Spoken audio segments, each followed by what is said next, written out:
Welcome back to the Gun Collective podcast. We are broadcasting as part of the Firearms Radio Network. Please check out all of the fantastic shows on FRN. You will not regret it. Boys and girls, my name is Jon Patton. I got to talk about our sponsors tonight because that's how we keep the lights on. First, I want to talk to you about Vertex. Vertex is a company that makes some of the most well-rounded and least tactical looking bags, and that's why you should pay attention to what they're doing. I carry the Ready Pack 2.0. Genevieve uses the Tourist. They make some bags that are just freaking fantastic. There's a hidden gun compartment. There's tabs. There's Velcro. There's stuff right where you need it. And if you use our code TGC over at vertx.com, you get 25% off your order. 25% off. It's a massive discount. It helps us out. Go over to vertex.com and check out their bags. Also, I am actually wearing some of their pants right now that are stretchy. They're like a denim material that stretches. And if you're a big boy like me and you want to move around and do high kicks and all that goofy stuff, you need to check out the pants. I also need to mention our other sponsor, Make Ready Arms. Make Ready Arms is a company that is sort of the solution for e-commerce when it comes to firearms retailers, instructors, and maybe right now you just want to make a little bit extra cash. Maybe you're unemployed. This might be a good option. They have a full-on website builder with templates and that sort of thing, including the ability to pull down inventory from some of the biggest distributors around, which means you don't have to worry about warehousing stuff. You really just have to worry about making money.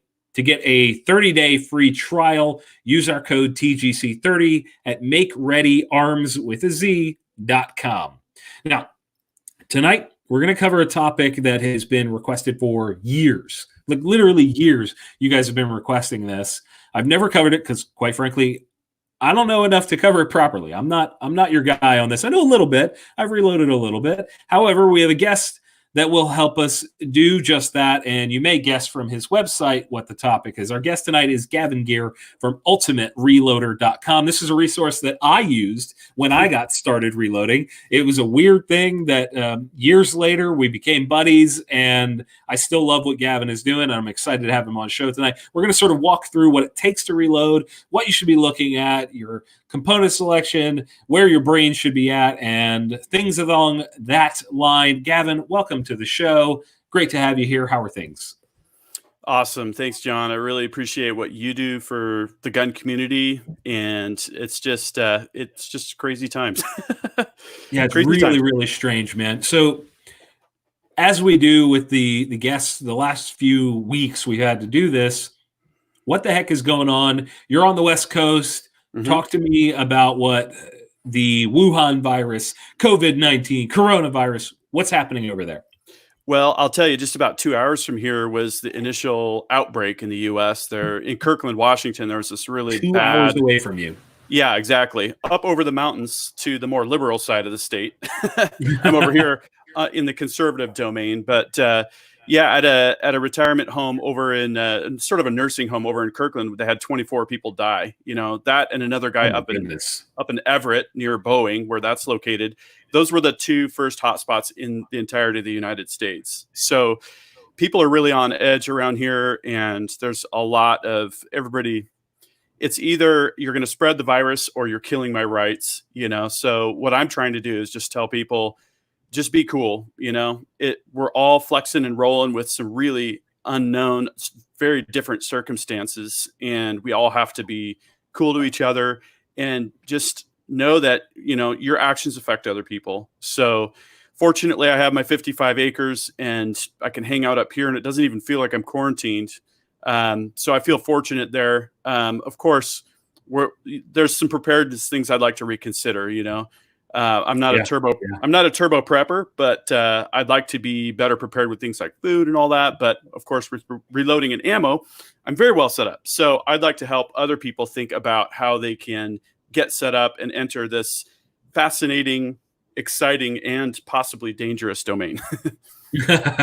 You know, one of the things that I posted it maybe last week, maybe the week before. So one of the things that's most important about what we're dealing with is it shows us the areas for improvement in our own preparations for times like this. Like Yep. we were pretty well set up. We had enough food in the house. It's just Genevieve and I and Felix, our puppy. So we don't need a lot of food, but there are other areas where we could improve, and being between here and the studio and things like that. There were definitely areas for improvement. So I get what you're saying.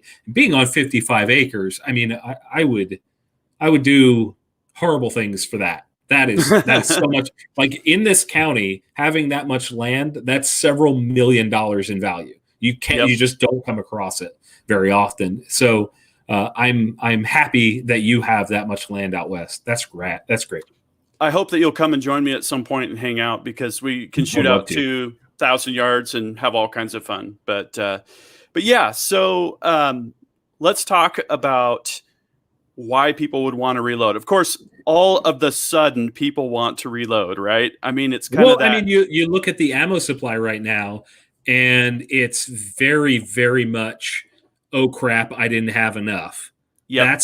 That's the reaction. That's the ammo supply right now. So seeing how people are going, well, screw it, I'm going to reload. And some guys already did, of course. So those guys are like, I'm fine, I reload. But, things get a little more interesting. Components do dry out here and there. Talk to me about the reasons why, like the core reasons that you've seen over the years of why people reload. Yeah. Okay. So the first thing is, it is fun. It's like having your own ballistics laboratory. And I can recall the first time I reloaded, it was for 44 Magnum, full house loads. And when I pulled the trigger on that 44 Magnum, it was exhilarating, right? Kind of like, sure. The only other time I can compare to that is the time I chambered my first rifle and then I shot that, kind of like, am I going to blow up or not? No, but really it is fun. It's something that you can do to feel like you're more in touch with your shooting. You're more in control of it. And it's kind of a pastime. A lot of retired folk, they'll take their time with it and just really enjoy every primer, every, drop of powder, every bullet, that kind of thing. For younger folks, it can be more of an efficient pastime, I guess you could call it, something that you squeeze in between family events and late night after work. That's kind of how I got started. So there's the fun aspect to it. There is getting what you want is probably one of the best reasons. If you're a competitive pistol shooter and you want just that right power factor, just that right functioning in your customized, race rig, you're going to be able to do that. If you want to shoot long range, I've seen ammo get a lot better lately. I don't know if you've noticed this, but I've been shooting like Federal Premium 6mm Creedmoor, for instance. Just built a rifle, put 5 rounds into about a 1/4 inch with factory ammo. Wow. What ammo was that? It was their 6mm Creedmoor. I think it was the 107 Sierra SMKs. Dude, first of all, I think bullets have gotten better. I think bullets have gotten a lot better over the last 3 or 4 years, even like measurable improvements. But okay, Continue. Sorry, I'm cutting you off. No, it's okay. So the group size was really good, but when I looked at the standard deviation on the velocity, I think it was about 24 feet per second. And of course, the further you go, the more vertical dispersion you're going to get if you have more velocity variation. So now comes in the need to hand load, because based on your barrel, your rifle, your loads, your atmospheric conditions, you can fine tune that ammunition so that your SD, your standard deviation on your velocity, is going to be down under 10. Now, when you're shooting out to 1,000 yards and beyond, you're going to be able to significantly tighten up that vertical dispersion. So accuracy is one thing. Things like velocity, consistency, all those parameters that you're going to want to fine tune. I just did a couple cool subsonic reloading videos. One was on 300 Blackout, and then I did a follow-up, which was 7.62x39, which I had a ton of fun with. And on the 7.62x39 side, I had 2 rifles I was working with. One was a KS-47 from Palmetto State Armory, a pistol, 8.5 inch, and the other was the tractor, right? The AK, the 16-inch carbine. And predictably, the carbine would just like feed anything, no problem, boom, boom, boom. But the pistol, kind of like, small concealed carry pistols, they're just pickier. Everything's smaller, everything's a little bit more critical. So I had to work the load and then fine tune the firearm itself so that it would function reliably. these are the kinds of things that you can do when you reload. You're going to want to be up towards 1100 feet per second to, retain the energy, but you're going to want to have enough headroom where you're not going to be cracking and going supersonic periodically. So in that case, I was able to get good accuracy and fine tune both loads, off and running, totally happy. So that's the whole getting what you want. Another thing that you can either do or not do is save money, right? And this all depends on what your goals are. The retired guy Sure. that's casting his own bullets and is using a Lee single stage press or a kit. I did a whole shooting and reloading scenario. It was a TC Compass, and it was the Lee breech lock Challenger kit. The whole thing with the optic was under $600, shooting and reloading, and that gun produced a 0.3 inch 5-shot group. So that's substantial. Yeah. So, and when I started, it was all about saving money. I had 2 young kids at home. I was shooting 44 Magnum. At the time, 44 Magnum was $25 to $40 a box. And I was shooting 2 boxes a week going to an indoor range. This is back in the oppressed days when I lived in the city. And I thought, I can't keep this up, So I bought a Lee Pro 1000. It was about $120 for the progressive reloader, 3-stage. Okay. And I bought some cast bullets. I bought some plated bullets and some jacketed bullets. And I saved a lot of money. I think I was into it about $7 a box. Didn't take too long at that rate to pay back that, call it a $200 investment for reloading. So you can either go, really extreme and buy a Mark 7 and spend $25,000 on a totally, top end system. And if time is everything to you, and if results are everything to you, you're going to do that. You're a competitive shooter, something like that. Or you can go all the way down to the other end and really approach things from an economical standpoint. I've seen the entire spectrum of how people want to reload. I've seen guys, my good buddy Adam Peeney, who actually now works for Big Daddy Unlimited. He's kind of the guy that's all about the precision, right? Mm-hmm. Single stage, I guess it's probably a rock chucker or something that's like super rigid, no flex in the setup. And he's got the, dial up dies in there that are very, very tunable. And then I've seen setups that are a lot more about volume. Like there's actually a video on our Facebook page that has over 1 million views. It's Genevieve's dad. I saw that. And in his garage with the Dillon. Yeah. So he's got multiple Dillons set up for different calibers and different preps and doing this, that, and the other. And he's got my old ammo bot set up included in that. That was a Christmas gift. That was a Christmas gift. Yeah. Gotcha. I said I got rid of it because I was like, I don't have the personal time to reload. Mm-hmm. So, and luckily, because of what we do for a living, ammo is not hard to get. Mm-hmm. When we bring in a gun, typically we'll bring in ammo with it. So, a setup like that, that's all about just cranking out volume because he shoots a buttload. He shoots competition. He shoots that. Mm-hmm. And then I've also seen, quite a few guys in our audience, it's about that cost savings.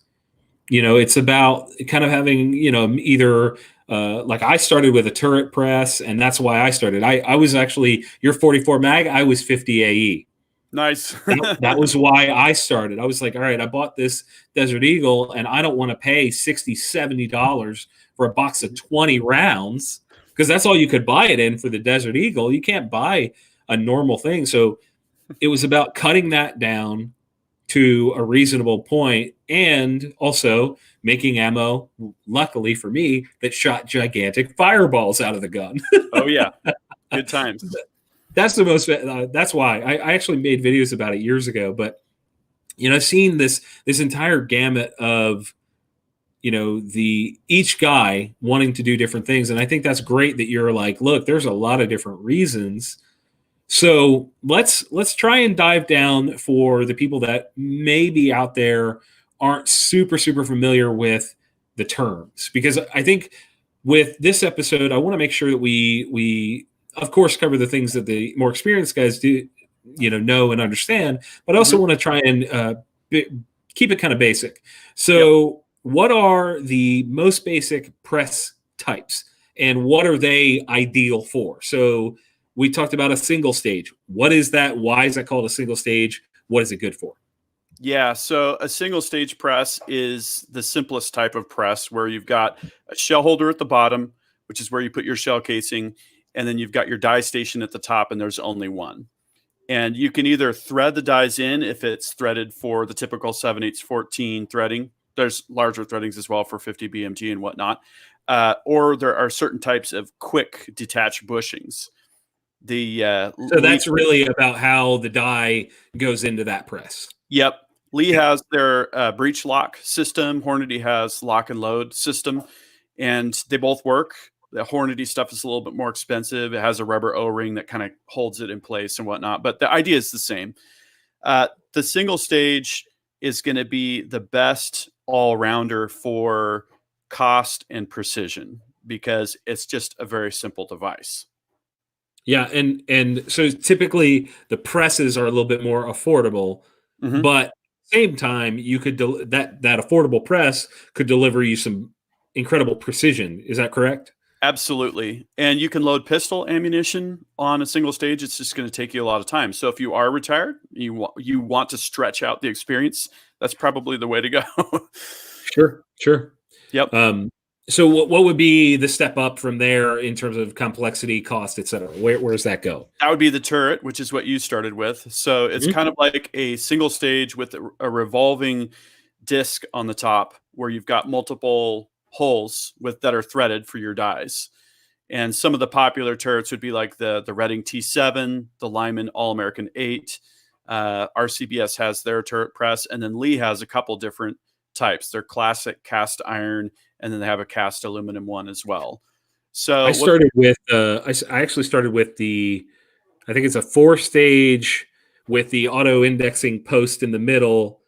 And I think it was the classic. I don't know the models super well, but for reference, the reason I went with that one when I got started was because I wanted the ability to go slow and manually index and still only have that one shell that I'm interacting with, but also with that auto indexing addition, you could kind of go a little bit faster and kind of, I don't know, do more. But go ahead. No, that press is really cool because it's the only auto indexing turret press, and it's really affordable. Yeah. So that's the turret. It's going to be a lot like a single stage. It takes the same shell holders, but you have sometimes detachable turret heads.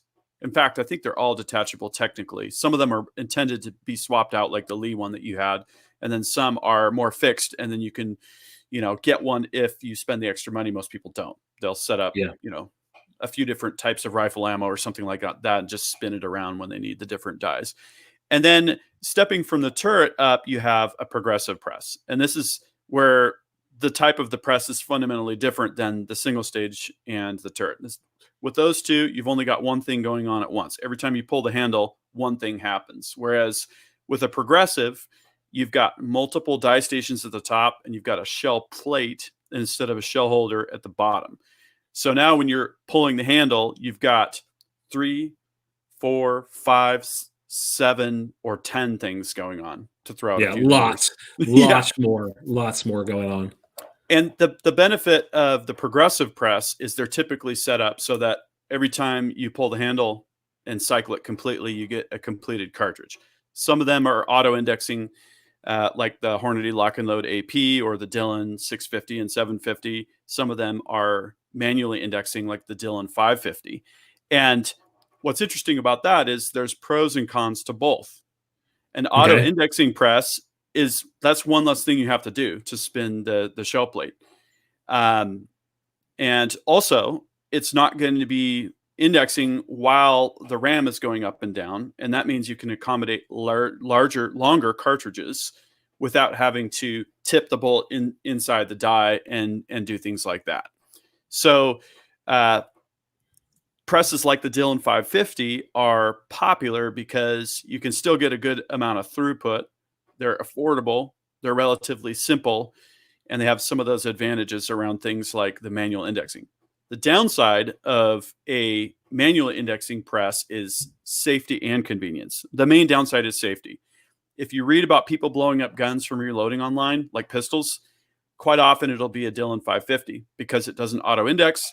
You get halfway up with the RAM, something goes wrong, and then you fiddle with stuff. You forget you go up twice.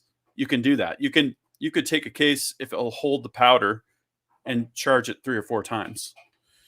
Yeah, It's that's not, super, super dangerous. yeah, not a problem with 223 or 308 or any of those, because you'll be overflowing and you'll definitely see it. But if you have something where like even a 300 blackout where you have low powder density, or let's say you have 357 Magnum that you're loading down to 38 special loads, one of my favorite pistol things to shoot. You got so much room in there, you can definitely stack them up. Sure. So that's kind of a pro and a con. And then there's also kind of like with the turret and the single stage different. Well, actually the turrets, if I'm thinking correctly, all of the dies screw into those. They don't have quick detach turrets. The single stages have the breech lock system and the Hornady lock and load system. Over on the progressive side, you have bushings on the Hornady stuff and some of the Lee stuff. And then you have tool heads. So a press like a RCBS Pro Chucker 5, Pro Chucker 7, Pro 2000, or the Dillon presses, the 550, the 650, the 750, and the 1050, those are going to have tool heads where it's a block of usually aluminum. It's a machine to either snap into the press and rotate into place or slide in from the side. It holds all the dies, and you remove everything as a unit. The problem is if you're needing to take a die out for some purpose, like an RCBS lockout die, which its purpose is to lock up the press when there's a powder anomaly, you can't do that instantly. When you want to dump your powder measure out at the end of your loading session, you can't do that instantly. Hornady's system, the lock and load system, allows you to replace, insert, and remove a die with 1/8 of a turn. It takes about 1 second. So yeah, when I was looking at the progressive presses, that was something that stood out to me because I had that 1050 with the ammo bot. It was bonkers, but the biggest pain in the butt was the fact that if you wanted to adjust on the fly, you like had to really go through a little bit of effort to get there, and that I kind of wish everybody in the sort of reloading side would standardize with that quick detached sort of system, because to me that's logical. Make it easier for people to adjust stuff on the fly and be safe.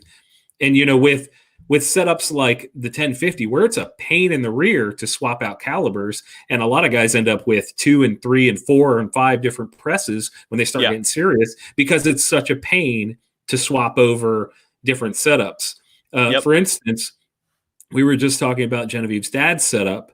He's got, I think he uses his 550, and I've seen a lot of guys do this for case trimming and that sort of thing, where it's like, look, I'm using this for prep because I don't want to swap, and I can't swap over quickly on some of these other presses. Yep. Now it can be a double-edged sword.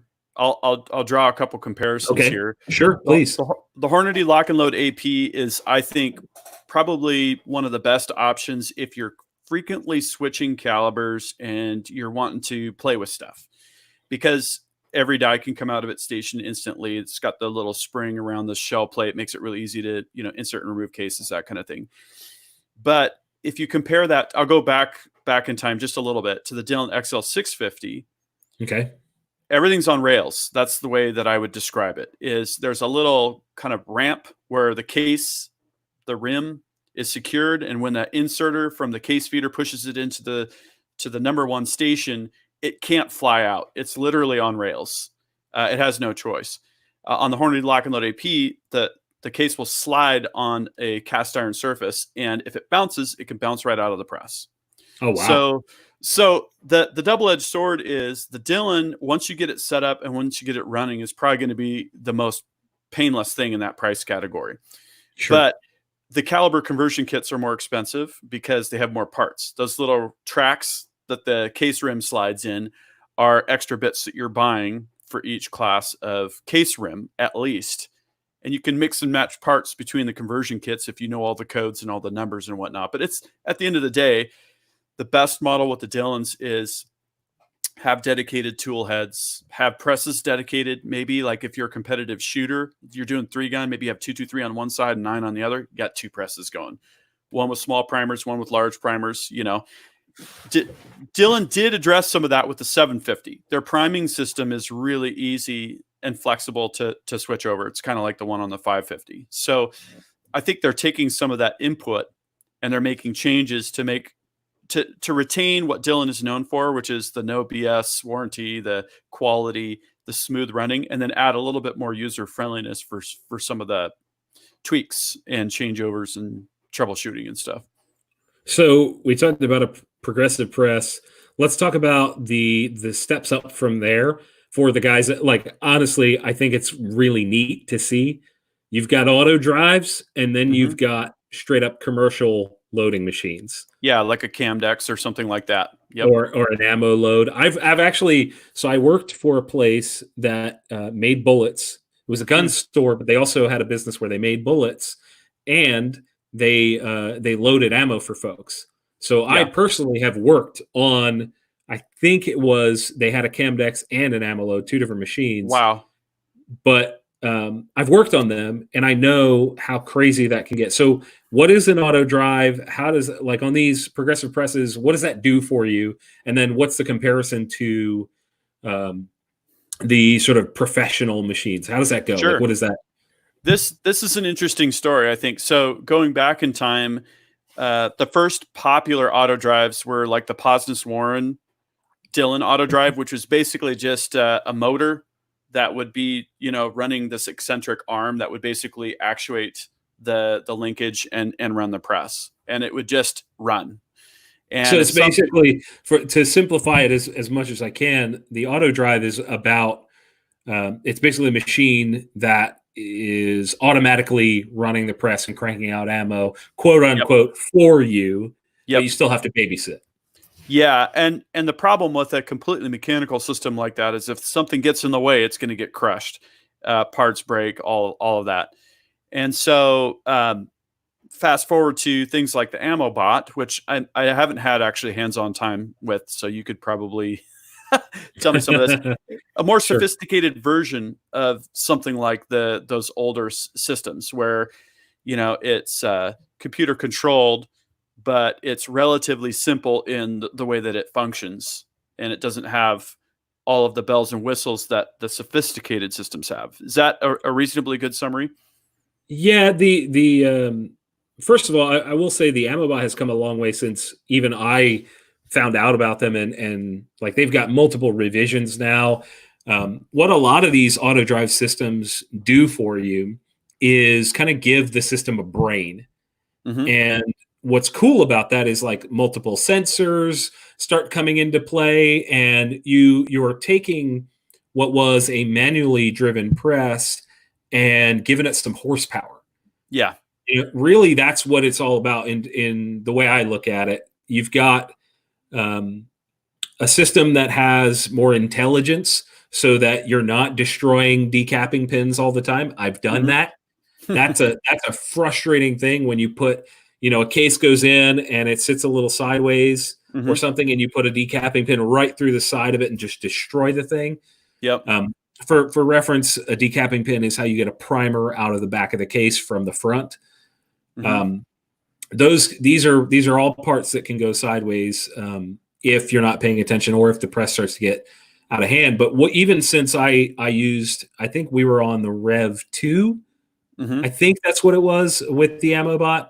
They've made it more smart. They've made it a lot easier to, I don't know, I want to say un-F things when things get sideways. But that's sort of the thing. The Mark 7 system is also really, really good. It's belt-driven instead of chain-driven. It's a different approach. But both brands, the core of it, to me, is making a manually driven press automatic and just having to watch it. And basically, you're saving your arm. So what are your thoughts on that? So Mark 7 is interesting because you were talking about, this whole spectrum of reloading equipment. You've got a Lee progressive down at the $120 level, and you've got a Camdex system at $120,000, right? it was kind of those two different worlds of the sort of homeowner level and then the industrial grade. Mark 7 is interesting because they have so much technology wrapped into this system that they've developed, including torque sense. So they can, at any point in time, tell how it's almost like you're running the press with your hand. You encounter something, it can stop the machine instantly. And then they've also designed their press around automation. That's another really unique thing in that middle band product category, I would say. The evolution and the revolution. In fact, can't see it behind me, but I just got my Evolution, the 10-station manual press. So I'll be. Can we see it if we go wide? No, we can't see it. No, I'm in the lab right now. Sorry. I'm so sad. Yep. So, so I'm going to be talking about all of those systems. I'm going to be going back to Connecticut to look at the Revolution, which is the higher end system. But nonetheless, they're designed for automation. The Evolution is the manually actuated version, which you can also auto drive. So it was they went the other way around. They took an automated press. They allowed you to run it manually to save money. So all of the tracking of your components, the loaded rounds, the torque sense, the sort of automation first press design is interesting because now you've got boutique ammunition manufacturers that are sort of sprouting up. Let's say you have a load for 300 Blackout that is optimized for a particular rifle platform or a particular hunting scenario or something like that. And you want to produce batches, 100,000 rounds a month or something like that instead of 10 million rounds a month. Now someone like that can use Mark 7 equipment and not match the throughput of a Camdex or an ammo load or anything like that, but it's in the same order of magnitude, let's say that. And now there's, just at the SHOT Show, you probably saw it, they have tandem Mark 7 systems that can take the 5 stations and break them down, 5 on one side and 5 on the other, and load in parallel. So you can have every time. I did not see that. We didn't get to visit them this year. 7,000 rounds a minute. It takes that 3,500 rounds per minute and doubles it. Per hour. Yeah. Yes. Not a minute. Did I say a minute? I do that all the time. Gun. That would be a machine gun, right?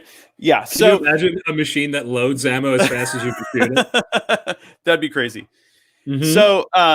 So I think it's a really exciting time for people that want to get into that space of being a competitive shooter or having their own small scale ammunition manufacturing company, because this equipment, is less than a quarter of the cost probably. And with the tandem loading solution, then you're starting to get almost neck and neck with what those systems would do. Sure. So going from the single stage, most basic, that sort of precision side to, all the way up to the quote unquote prosumer and beyond, mm-hmm. That is what's really interesting is when you get to the other end of the spectrum is also when you start to bring back some precision into that, because those machines are so well built. I think all of this is really, really fascinating. So really what you have to decide is you have to start with, okay, I'm going to have this type of press, right? You decide what you're going to reload and then use that to decide what kind of press you're trying to crank out. So can you give us some examples? Like, let's say somebody is trying to save money on 9mm, because right now that's a big deal. Trying to save money on 9mm. What kind of press would you recommend for a first timer, and how would they approach that setup? So that depends on what your budget is and how mechanically inclined you are. All right, so let's go with two versions of that. Yep. Let's talk about somebody that is bumbling oaf, no mechanical inclination, and let's talk about somebody that knows what the heck they're doing and kind of go down both roads. Yeah. So let's say you might plan on reloading rifle ammunition in the future.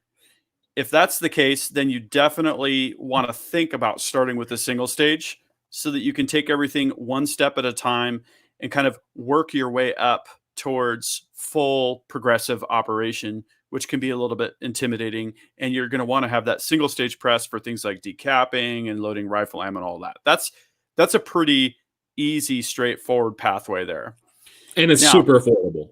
Exactly. You can get, like I mentioned, that Breechlock Challenger kit. I think it's under a couple $100, and it has a powder measure, and it has the press, and it literally has everything except dies, you know. And a lot of people start with those Lee kits because they're affordable and it allows you to dabble without spending a lot of money.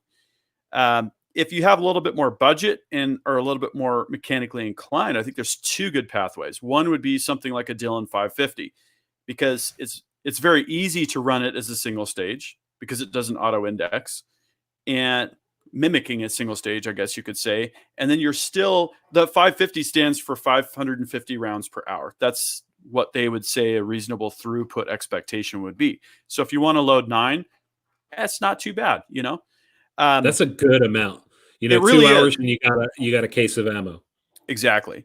Okay, now let's say your budget is just a little bit higher and you're a little bit more adventurous. Then something like the Hornady Lock and Load AP, or the Dillon XL 750, or the Rock Chucker, Pro Chucker 5 or Pro Chucker 7, those would all be good options, and they're all similar but with different pros and cons. And those are all progressive presses, correct? Correct.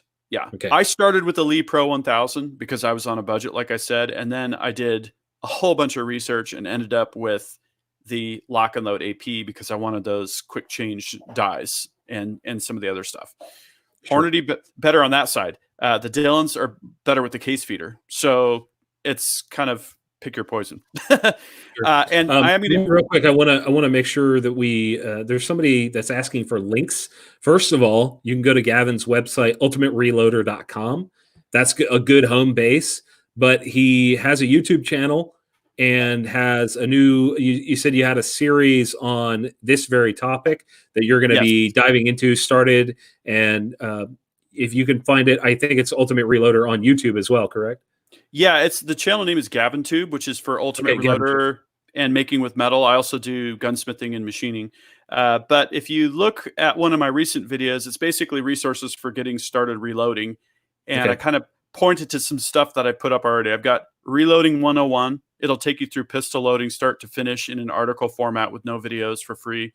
And then I've got what you need to load pistol ammo and what you need to load rifle ammo as two separate stories. So should we walk through those real quick, do you think?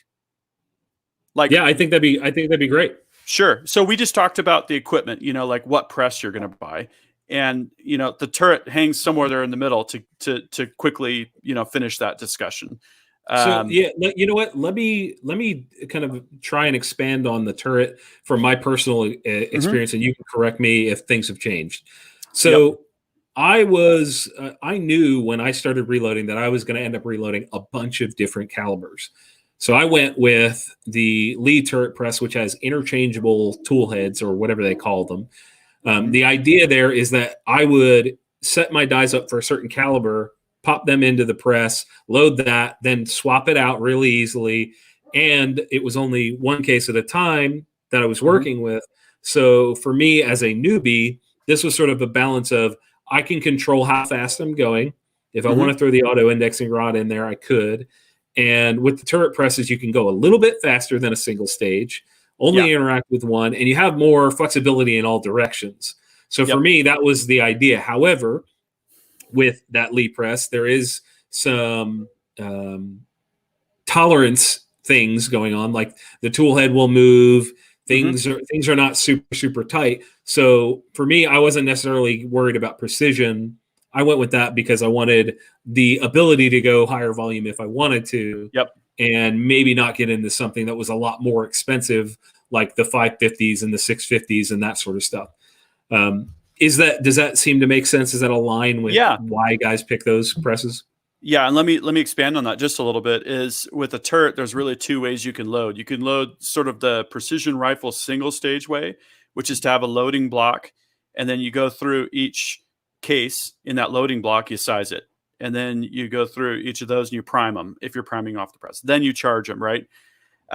It's kind of like your each piece of ammo goes through the entire process, you know, 3 or 4 times, whatever that is. So it's sort of a different way of approaching it. Yeah. And that's like if the real hardcore bench rest shooters and stuff like that are going to load their ammo that way.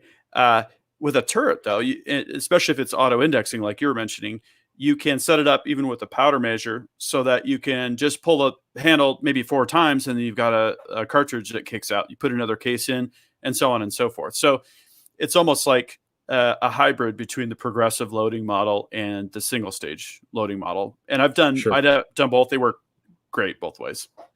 Sure. And like I said, guys, when I got started, I was literally watching Gavin's videos and trying to learn. Seriously, I think at the time you were messing with the Hornady Lock and Load AP because I think it was new at the time. Wow. And I was, and I was just trying to learn and soak up all kinds of knowledge because his shop is incredible. He's got all kinds of different presses. And I was like, okay, well, why is he using this press? And why is he using these dies? And this is why I was watching. So let's go back to that topic. Hold on. Okay. I'm laughing here because you're taking me back to 2007 when I started the channel. And I was working at Microsoft. This was just literally evening activity. I had a mini DV tape, camcorder, and I even had a headlamp on, and I would walk up the ladder and look into the case feeder, show the cases, spinning around and whatnot. Total low tech. And then there's channels like yours where when you launched it, it was like, what is this? The evening news? Look at all these animations and high quality audio and video. For me, it's just been a real incremental process, over the years. So it makes me laugh every time I see someone's new channel and they're doing near broadcast quality stuff. And I'm thinking, wow, anyways. Well, to be fair, I had my old channel.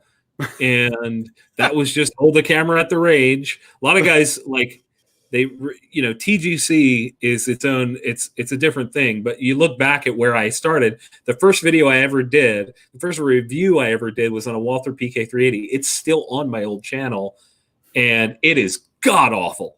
It is so bad, so bad. So you look at that and see, you're talking about incremental. I see this, 10 years of being on YouTube, and I look back to that and I'm like, yeah, I was incremental too. It just doesn't look that way to the public. Yep. Yeah, right, things have changed a lot. Yeah. Let's talk about getting into reloading. What do you really need to do? Let's do that. So also, thanks for everybody that's still here watching. I love all of you, and we will try to get to some questions at the end. So in order to get up to speed reloading, you really need 3 things. You're going to need equipment and tools. You're going to need components, and you're going to need knowledge. And that knowledge can definitely come in the form of grandpa or a friend or, other family member to help mentor you. I did not have that.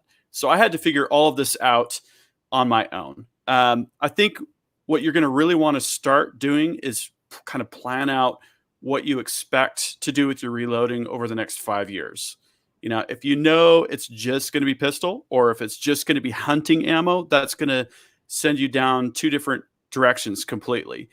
If you feel like I'm going to want to load pistol and some rifle, and I have a 338 Lapua in the mix, that's going to definitely inform the size of press that you get and how much money you're going to spend, what your requirements are. So once you've done that, you could look at something like my What You Need to Get Started Loading Pistol and Rifle articles. Those are 2 different resources, and it'll give you a bill of materials. So you're going to need to decide on the system, right? What press, what bushings, if there are such things, what dies, all of that. And all of them have pros and cons, different price points. So, don't go into analysis paralysis. That's what I did when I got my press. That's why I started my channel. I wanted to help other people with this stuff. Ask friends if you have people that you trust that are getting good results and are level-headed folks. What would you suggest that I get started with? You can always ask me questions and put the list together.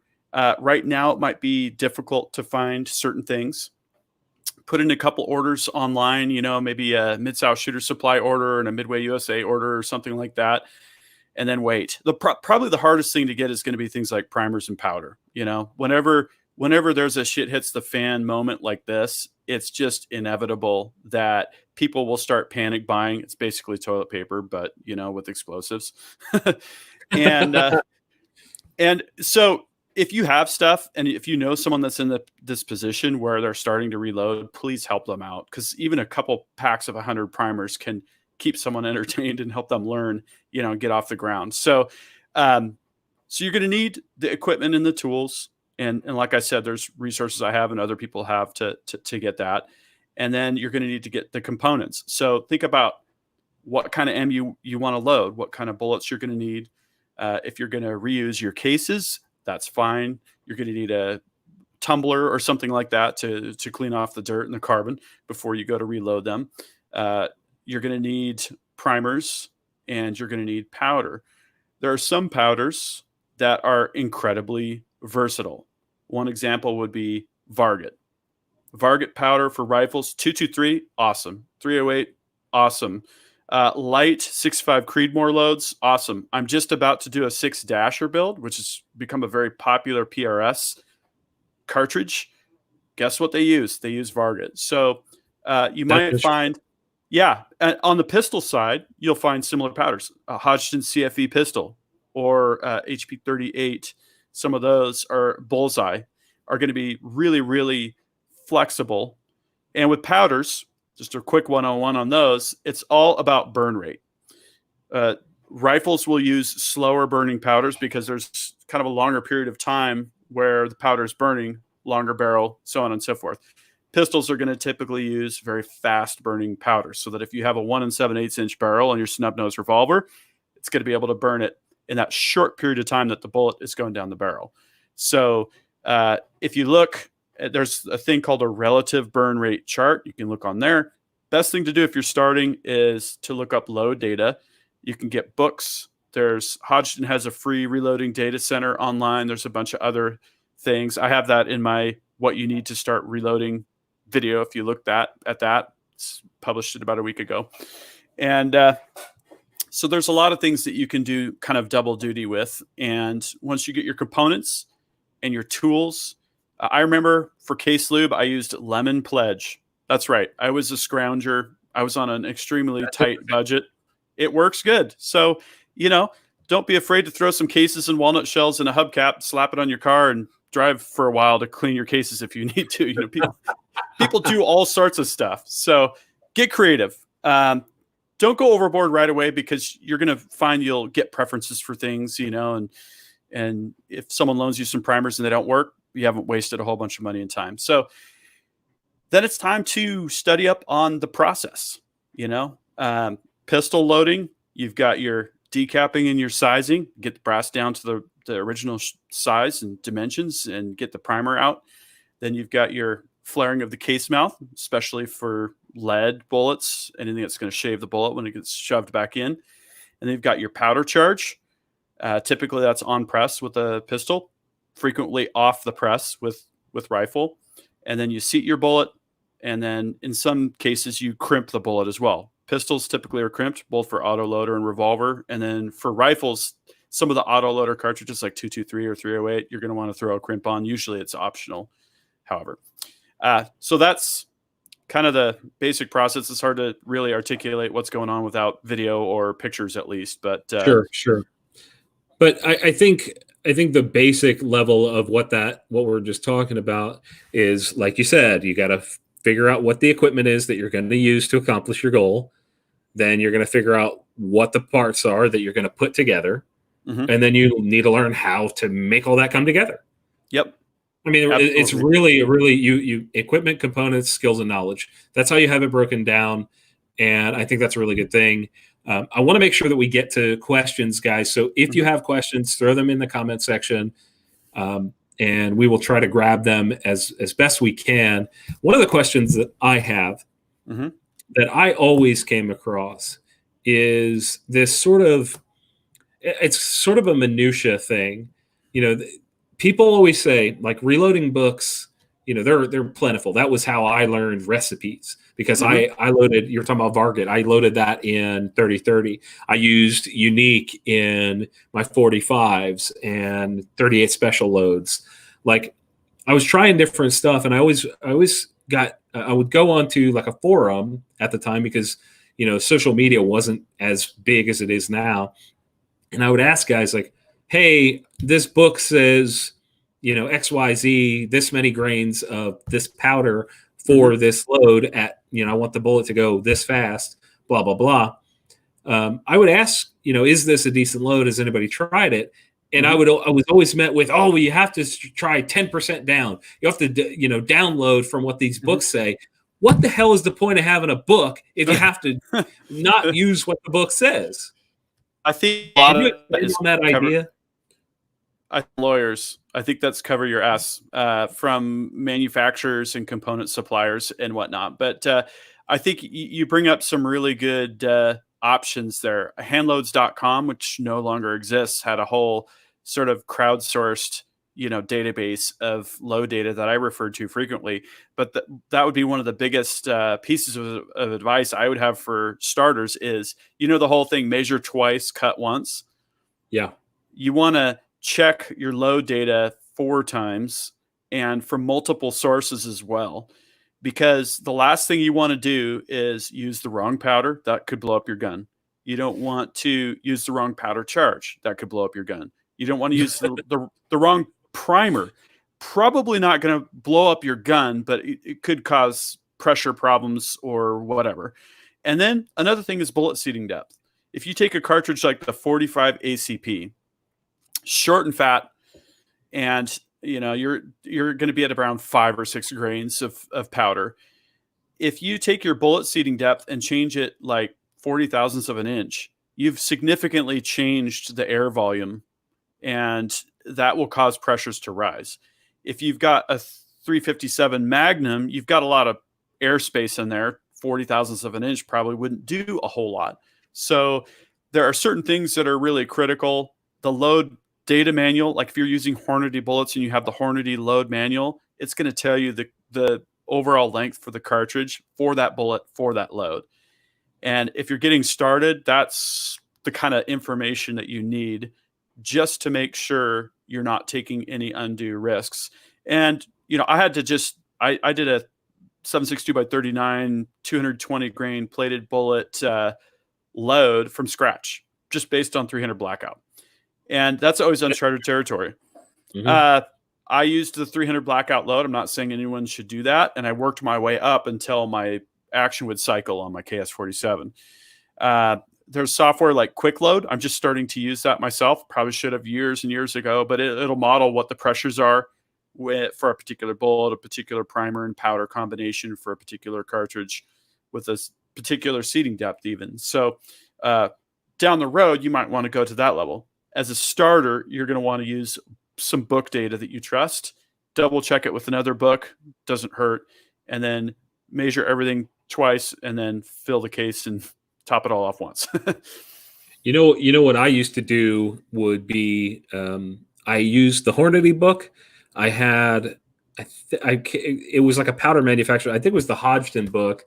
Mm-hmm. And then I would also use the Hodgdon website, which has I used to have load data on there. So what I would do is go, okay, well, I'm going to use, like for the 50 AE, I'm going to use a 300 grain bullet, probably a spear bullet because that was available at the time. Mm-hmm. And I would reference that against the Hornady book, similar bullet weight. And I would go, okay, what load are they saying for this bullet weight? And what, basically doing what you're talking about with checking in multiple sources to make sure that I'm not going to blow the gun up. Really, that was what it was all about. I wanted the hottest ammo that I could without blowing the gun up. Because with 50 AE, why not, right? So we do have some questions here. I want to make sure that we get to these. There was one from Oz the Greater. He said, Gavin, have you considered magnaporting your 329 PD? That's a Smith & Wesson revolver for those that don't know. Yeah, that's a pretty cool gun. That's the one I do for ranch carry. It's got a titanium cylinder and a scandium aluminum frame. It's wicked light, and it's got a lot of recoil. I haven't really thought about magnaporting it because I don't shoot it a whole lot. I mean, I've shot everything from rattlesnakes to pack rats to I'm ready for a cougar. I'm ready for a bear. They're all over the place over here. But that's an interesting thought. I'll take a look at what options exist because it's always good to do a little bit of, upgrades. Yeah, playing with that kind of stuff is always great. I've got a few wheel guns. Genevieve shoots. She loves wheel guns. In fact, let's do this. I'm in her office because we're at the apartment. Look, this is Genevieve's desk.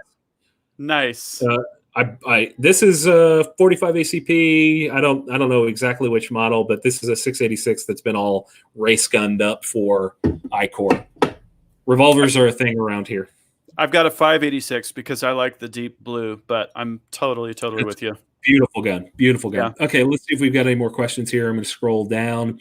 Matthew Porter said, any difference in 45 ACP small and large primers? I'll tell you this. I used to, first of all, you need to separate them so that you're not jamming the wrong primer into the wrong case. But I found that large primers were just easier to deal with than bouncing around, but that depends on a few things. Go ahead. I think the person that invented small pistol primed 45 ACP should be fired, whoever they are, wherever they worked. Yeah. I mean, it's a corner case. I wish they were all large because you're always going to get some mixed in. I think what you're doing is the right thing, is just separate them. I don't even load the smalls unless it's for a specialty thing. I saw a question on 223 versus 556 standard small rifle primers versus magnums. And that just came up for me when I was doing 300 blackout. I didn't realize that for subsonic loads, you typically use Magnum small rifle primers. And 556, the military ammo, supposedly uses Magnum small rifle primers as well. Just know that you're going to have a little bit more pressure. I've heard the only difference is the cup thickness, but I cannot validate that. So better safe than sorry. Yeah, I think I played with some subloads. And I believe I had also heard that it was okay to use Magnum pistol primers in 300 blackout loads. That's an interesting thing. I don't know if that's still true. I don't know if people are still doing that. I'm going to have to check that. Yeah, that's a good question. I don't know. You're the expert, right? Let's see. We've got a bunch more questions here. Matthew Hoffman, what would be the best first time reloading setup? We kind of covered that. So like if somebody comes up to you and you got to give them like a 10-second answer on what they should buy for a first timer, no experience, what do you recommend? What do you always go to as a recommendation? There's so many different options and they all are in the marketplace for a reason, but it's hard to go wrong with something like a simple single stage kit. If you want the easy button, that's going to be probably the place to start. You know, the like Lyman Victory or the Hornady Iron Press, the Hornady Lock and Load Classic. The Lee has their classic cast press. And then for pistol ammo, it again has to do, if you want something more flexible, look at the Hornady Lock and Load AP. If you want something that's on rails, that's just going to be trouble free and cost a little bit more for caliber changes, look at the Dillon XL 750, something like that. Pro Checker 7 is right there in the middle. It's got 7 stations. It's affordable. I really like using mine. I even load 224 Valkyrie ammo in it all the time. You and that Valkyrie, get rid of that. Oh man, it's so good. So I'm going to give context for the record. Gavin is one of the only people that I know that has had great success with the Valkyrie because he hand loads it. I always yell. People are like, yeah, but I can hand load and get XYZ out of it. I'm like, you shouldn't have to. You shouldn't. The factory ammo is trash. I'm glad that it worked out for you. Okay, so I want to get more questions here. Somebody, Alex on YouTube says, have you tried a pressure trace by RSI? Careful with the quick load, as it was good for trying to find OBT with magneto chrono. I don't half of that crap. I don't know what the hell that is. Yeah, so I haven't tried the pressure trace. Sounds interesting. Something for me to look into. That is certainly something to look into. Somebody said, I've been separating them. Should I just recycle them? What I used in terms of 45 ACP cases, what I did was reach out to anybody that I knew that reloaded. And I'd be like, okay, who wants small primer 45? And guaranteed, you can do it on social media. Somebody out there loads it. Somebody always loads that stuff. So trade with them, get large primer from them. That's always a great way to do it, because brass cases are a commodity. It's a currency. You can always trade for brass.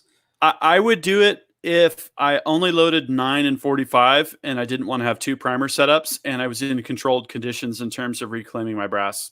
That would be it. Okay. Just making sure we get to as many of these as we can. Somebody is saying you had an issue with some 44 mag reloads once. Was it the primers? It was, yeah, the 44 mag overpressure mystery. I looked at it under the microscope, and if you look at the video, I show the video footage of the microscope. 400 power, you could see cracks in the primer cup. Oh my and goodness. They were defective. Oh, okay. Okay, that's good to know. Yeah. No pressure signs. So it was kind of weird. So we've got a couple more questions here. Any experience with swaging projectiles? Not swaging projectiles. Nope. I know you swage cast lead bullets to get them down to diameter, but are we talking about, I wonder if we're talking about changing diameter on purpose.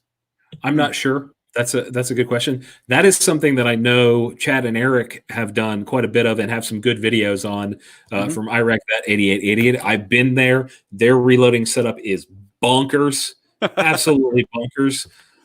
They reload some really obscure stuff and have to make projectiles and molds and all that kind of stuff. So you're looking at casting and that sort of thing. That's another great resource.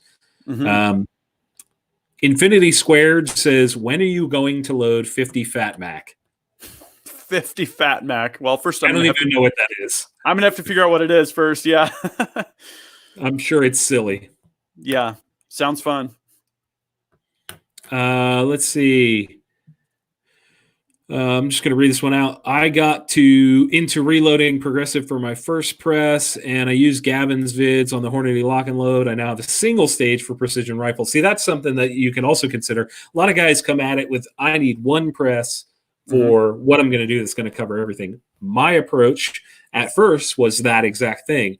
But as I kind of evolved through reloading, I was like, okay, well, I'm going to do these calibers on this press, and I had that lock-in or the 1050 with the ammo bot for 9mm, and I was like, since 9mm is a high volume thing, I'm going to use that ammo bot. You have how many presses? Do you even know how many presses you have? Well, I did the 14 single stage reloading press comparison last year. This year, I'm doing the shootout on progressives. That'll be pretty awesome. So there's 14 over there. I think I'm maybe 35 presses total, 30, somewhere in there. I'd have to count. 35 presses.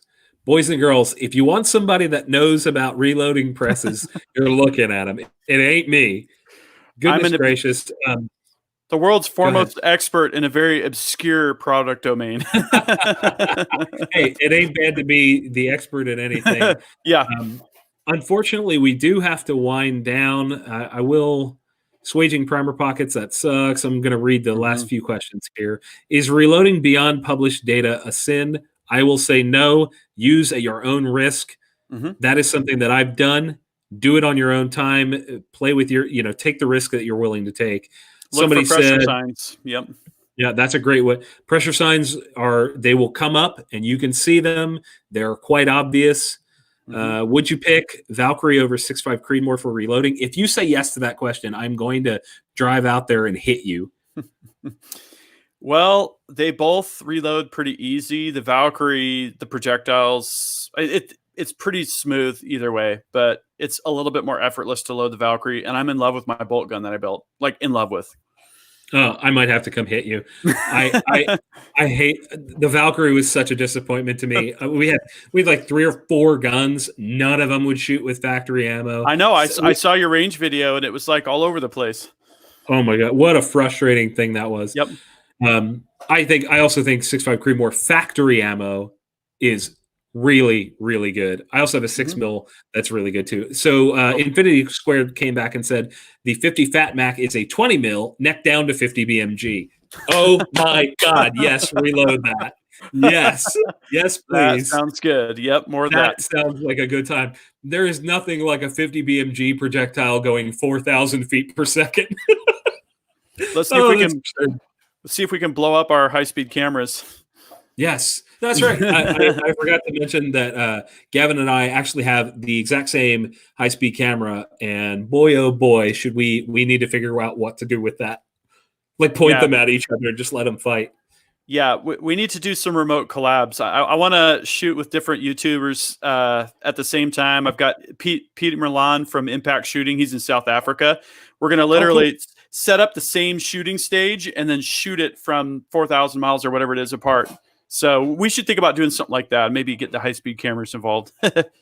we need to come up with something silly to research.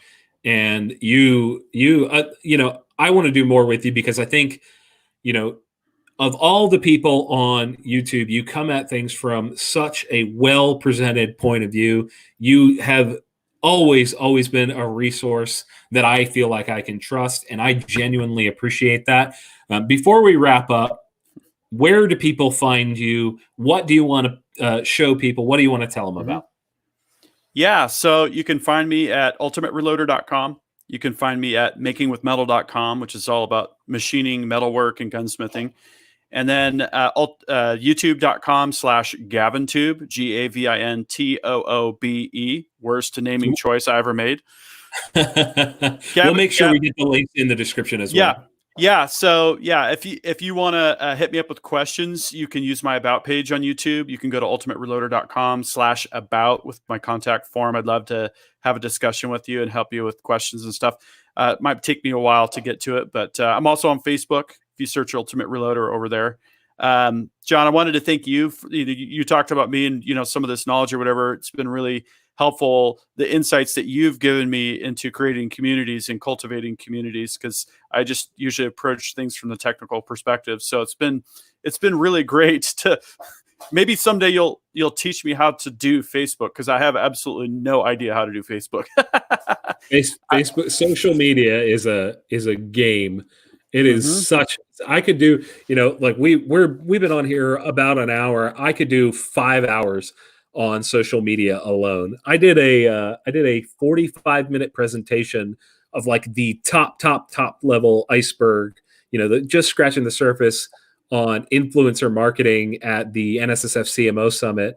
And I feel like I could have been on stage for 5 hours, just going and going and going. There's so much. And I feel like you're in the same position when it comes to all the stuff that we talked about tonight. Awesome. Well, this has been really fun. Well, I'm glad that you were able to jump on with us tonight. It was a last minute thing. So thank you for coming on. Guys, be sure to check out our sponsors for the show, Make Ready Arms.